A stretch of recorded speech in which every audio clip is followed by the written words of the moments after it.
আজকের ভিডিওটি তাদের জন্য যারা ১০ থেকে ২০,০০০ কিংবা ৩০,০০০ টাকার মধ্যে একটি শৌখিন ব্যবসায়িক চিন্তাভাবনা করছেন। দেখুন এখানে এক তরুণ উদ্যোক্তা ফুলের পসরা সাজিয়ে বসেছে। কত সুন্দরভাবে শৌখিনভাবে তার ব্যবসাটা শুরু করছে। তবে অবশ্যই এই ব্যবসা শুরু করার আগে আপনার কিন্তু বিশেষ কিছু বিষয় চিন্তা করা উচিত। বিশেষ করে এই ব্যবসাটা আসলে কোন এরিয়ায় আপনি করবেন। আমি একটু বলে দেই, আপনার হিসাব নিকাশ আপনি মিলিয়ে নিবেন।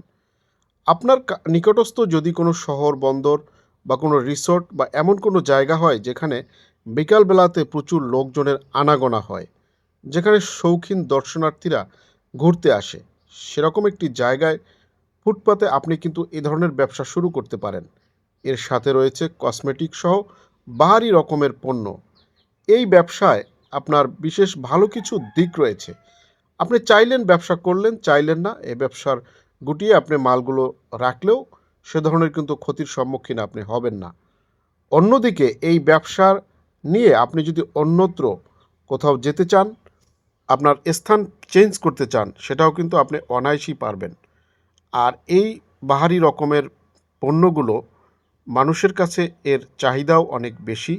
বিশেষ করে ঘর সাজানোর কাজে এগুলো কিন্তু নিয়ে থাকে। তবে সব কথার মূল কথা হচ্ছে এই ব্যবসা শুরু করার আগে কোথা থেকে মাল নিবেন, কিভাবে নিবেন, সেগুলো আপনার মনে প্রশ্ন জাগতেই পারে।